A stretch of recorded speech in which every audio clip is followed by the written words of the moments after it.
Hello and welcome back to the online classes. Dear students, हम पढ़ रहे हैं ग्लिम्प्स ऑफ द पास्ट और इसमें आपने कुछ सचित्र भारत के स्वतंत्रता संग्राम जो फर्स्ट इंडिपेंडेंस ऑफ वार है 1857 की क्रांति, उसके बारे में कुछ झलकियाँ आपने पिछले वीडियो में पढ़ी हैं और आगे हम कुछ और झलकियाँ पढ़ेंगे। सबसे पहले आपने पहली जो झलकी पढ़ी वो पढ़ी शहीद के बारे में। आज़ादी के बाद का ये चित्र है दी मार्टर्स। इसमें दिल्ली में एक समारोह है और उसमें मेरे वतन के लोगों ज़रा आँख में भर लो पानी, जो शहीद हुए हैं उनकी ज़रा याद करो कुर्बानी। ये गाना लता मंगेशकर गा रही हैं एक फंक्शन में। उसके बाद आपने दूसरा चित्र देखा। दूसरे चित्र में आपने कंपनी की जो जीत थी कि कहाँ कहाँ कंपनी ने विजय प्राप्त की। 1757 से 1849 तक कंपनी ने कहाँ कहाँ भारत के इलाके जीते। उनके पास बढ़िया किस्म के हथियार थे, उनके पास बढ़िया किस्म की नीतियाँ थी, पॉलिसीज़ थी, जिसकी वजह से ब्रिटिश ईस्ट इंडिया कंपनी 18वीं सदी में भारत में जो है अपनी सत्ता का लगातार प्रसार कर रही थी। एक कारण ये भी था कि उस समय के जो राजा थे वे अदूरदर्शी थे, ज़्यादा आगे की नहीं सोच रहे थे, बस आपसी झगड़ों को आपस में झगड़ रहे थे और कंपनी की मदद लेकर के अपने पड़ोसी राजा को हरा रहे थे। इस तरह कंपनी को बड़ा फ़ायदा हुआ और धीरे धीरे आपने देखा कि ब्रिटिश ईस्ट इंडिया कंपनी ने धीरे धीरे करके भारत के काफ़ी बड़े हिस्से पर अपना आधिपत्य स्थापित कर लिया।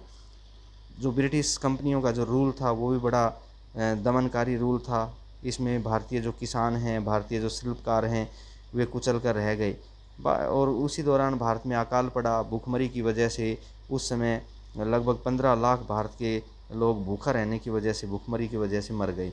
नेक्स्ट हम कुछ झलकियाँ पढ़ेंगे और हमारा जो फोर्थ झलकी है वो है राजा राम मोहन राय के बारे में। इस चित्र में आप देख रहे हैं राजा राम मोहन राय का जन्म 1757 ईस्वी में हुआ था और इनका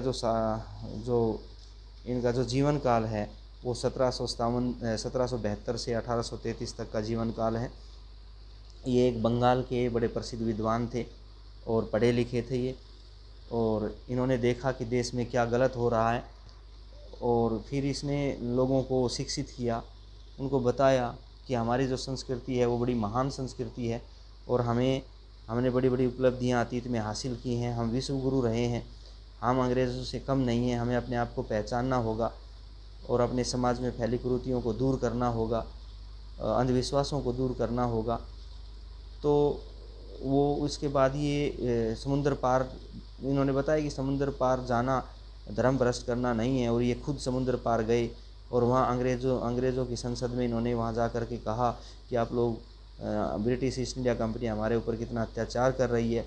तो राजा राम मोहन के बारे में हम पढ़ेंगे। राजा राम मोहन राय ए लर्नड मैन, ये एक शिक्षित व्यक्ति थे। लर्नड मैन कौन होता है? पढ़े लिखे व्यक्ति, शिक्षित व्यक्ति। ये बड़े ही एक विद्वान थे, लर्नड मैन फ्रॉम बंगाल, और ये बंगाल के थे। अंडरस्टूड, ये समझ गए थे what was wrong with the country, कि देश में क्या गलत हो रहा है, ये समझ गए थे। राजा राम मोहन राय पढ़े लिखे थे, इसलिए समझ गए थे कि देश में गलत हो रहा है। Let us not despise ourselves, लोगों से इन्होंने प्रचार किया, शिक्षा दी, लोगों को बताया कि हमें खुद पर घृणा नहीं करनी चाहिए। खुद से, डिस्पाइज मीन घृणा, हमें स्वयं पर घृणा नहीं करनी चाहिए। Our ancient culture is great, हमारी जो प्राचीन संस्कृति है वो महान है। अंग्रेज़ तो हमारी संस्कृति के आगे कुछ भी नहीं है, हमारी संस्कृति महान है। एंड वी आर कैपेबल, और हम सक्षम भी हैं, कैपेबल हैं, ऑफ ग्रेटर अचीवमेंट्स, हम बड़ी बड़ी उपलब्धियां प्राप्त करने के पात्र हैं, योग्य हैं, हम कुछ भी प्राप्त कर सकते हैं, बड़ी उपलब्धियां प्राप्त कर सकते हैं, हम सक्षम हैं। तो इन्होंने लोगों को जगाया कि अपने आप पर भरोसा करो, आप कुछ भी कर सकते हो।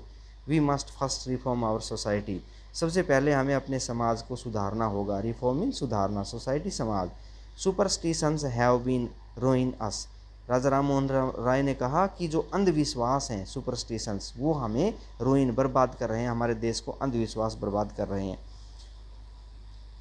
ही टोल्ड हिज वाइफ उमा, उसने अपनी पत्नी उमा को बताया, cows of different colours, cows are of different colours, गायें भिन्न भिन्न रंगों की होती हैं, but the colour of their milk is the same, लेकिन सभी गायों के दूध का रंग एक जैसा होता है, सफ़ेद होता है।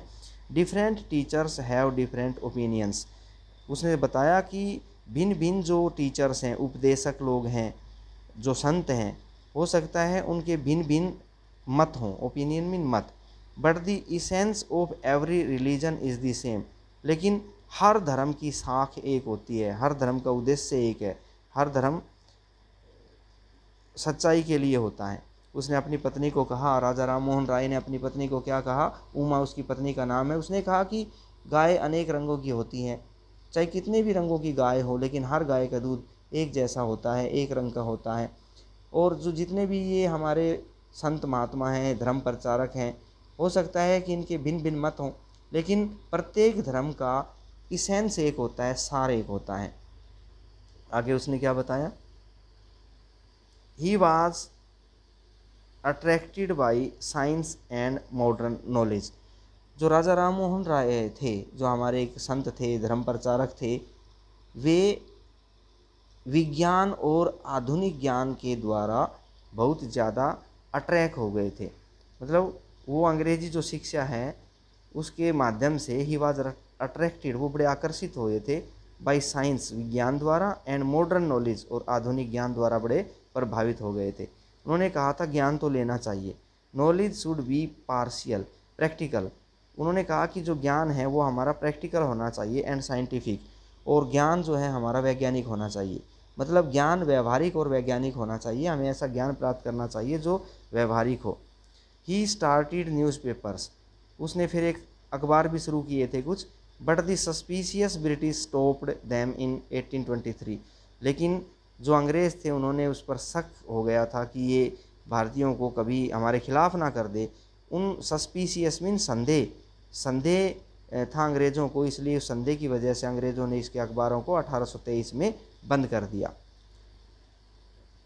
ही क्रॉस्ड दी सी, राजा राम मोहन राय जो है समुंदर को पार करके गए। हालांकि भारत में ये उपदेश दिया जाता था कि समुंदर पार करना अपने धर्म को भ्रष्ट करना होता है, लेकिन ये खुद समुंदर पार करके गए। एंड वेंट टू इंग्लैंड, और इंग्लैंड गए ये टू सी, ये देखने के लिए, what made the British powerful, what made the British powerful, कि ऐसी कौन सी चीज़ है जो अंग्रेज़ों को इतना पावरफुल बनाए हुए हैं।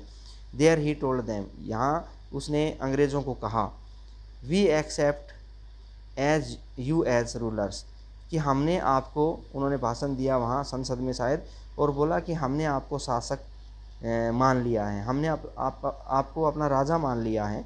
एंड यू मस्ट एक्सेप्ट अस, इसलिए आपको भी हमें मान लेना चाहिए एज सब्जेक्ट, सब्जेक्ट्स मीन प्रजा। मतलब जब हमने आपको राजा मान लिया है तो आप हमें प्रजा मानिए, और प्रजा तो बच्चे समान होती है, प्रजा तो बच्चे की तरह होती है, प्रजा का ख्याल रखना राजा का काम होता है। But you must remember responsibility, और आपको अवश्य याद रखनी चाहिए अपनी जिम्मेदारियाँ।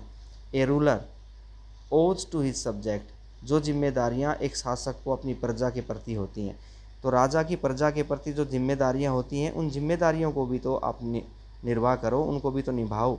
हमने आपको अपना राजा मान लिया है, शासक मान लिया है, और तो आपकी भी कुछ शासक होने के नाते जिम्मेदारियाँ बनती हैं, उन जिम्मेदारियों को भी आपको निभाना चाहिए। नेक्स्ट हेडिंग हम पढ़ेंगे ऑपरेशन। ऑपरेशन का मतलब क्या है, दमन। किस प्रकार अंग्रेज ईस्ट इंडिया कंपनी ने भारतीयों का दमन किया। But the British continue to oppress Indians, लेकिन अंग्रेज़ों ने भारतीयों का दमन जारी रखा, कंटिन्यूड जारी रखा। ओप्रेस होता है दमन करना। इन 1818 में दे हैड पास्ड रेगुलेशन 3, उन्होंने रेगुलेशन 3 पास किया, एक नया कानून पास किया। अंडर इट, इस कानून के तहत an Indian could be gelled, किसी भी भारतीय को जेल हो सकती थी, without trial in a court, court में बिना मुकदमा चलाए। ट्रायल में मुकदमा चलाना, तो पहले क्या होता था कि अगर कोई भारतीय गलत काम करता था तो पहले उस पर मुकदमा चलता था, फिर जेल होती थी। लेकिन अब कानून ये बन गया कि किसी भी भारतीय को बिना कोई मुकदमा चलाए जेल में डाला जा सकता है, चाहे उसकी गलती है या नहीं है। All the time British officers in India Drew big salaries, और ये भी था कि जो ब्रिटिश ऑफिसर थे, जो यहाँ पर अफसर लोग थे अंग्रेज़, वे ऊंची सैलरी लिया करते थे। And also made fortunes in private businesses, और साथ में ये लोग प्राइवेट बिजनेस भी अपना करते थे। तो जितने भी यहाँ बड़े बड़े अधिकारी लोग थे जो इंग्लैंड से आए थे, वे यहाँ बढ़िया तो सैलरी लेते थे, अपने नौकरी की बढ़िया सैलरी लेते थे, और साथ में यहाँ पर खुद का अपना बिजनेस भी करते थे। By 1829 Britain was exporting British goods worth 7 crore rupees to India. 1829 तक आते आते जो ब्रिटेन है वो उसका व्यापार भारत के साथ लगभग 7 करोड़ रुपए का हो गया था। वो लगभग 7 करोड़ रुपए का सामान यहाँ इंडिया में बेचती थी। वहाँ सामान बनाया जाता था, कच्चा माल यहाँ से ले जाया जाता था, वहाँ पर कपड़े वगैरह बना करके वापस इंडिया में बेच दिए जाते थे। नेक्स्ट देखिए, governor general Bentinck reported back home. Governor general Bentinck ने वापस घर जाकर क्या रिपोर्ट दी, ये इससे ऊपर देखिए, the British prospered on the companies loot. अंग्रेज़ जो अधिकारी थे वे कंपनी की इस लूट से, जो लूट मार की नीति थी उससे धनी होते गए। While Indian industries began to die, और लेकिन भारत के जो इंडस्ट्रीज़ थी, भारत के जो कुटीर उद्योग थे वो ख़त्म होते गए। इस लूट में अंग्रेज़ जो थे वो अमीर होते गए और भारत के कुटीर उद्योग ख़त्म होते गए। गवर्नर जनरल बेंटिक ने अपने इंग्लैंड जाकर के क्या रिपोर्ट दी, the bones of cotton weavers. Weaver क्या होते हैं, जुलाहा, कपड़ा बुनने वाले, सूत बुनने वाले, आर ब्लीचिंग। उसने कहा कि बोन्स, हड्डियाँ, उसने जाकर के वहाँ कहा कि सूत काटने वाले जो बुनकर लोग हैं उनकी हड्डियाँ, सूत काटने वाले वीवर्स की हड्डियाँ आर ब्लीचिंग, वो विरंजित हैं, मतलब भरी हुई हैं, चमक रही हैं, पड़ी हुई हैं, the plains of India, Bharat के मैदानों में।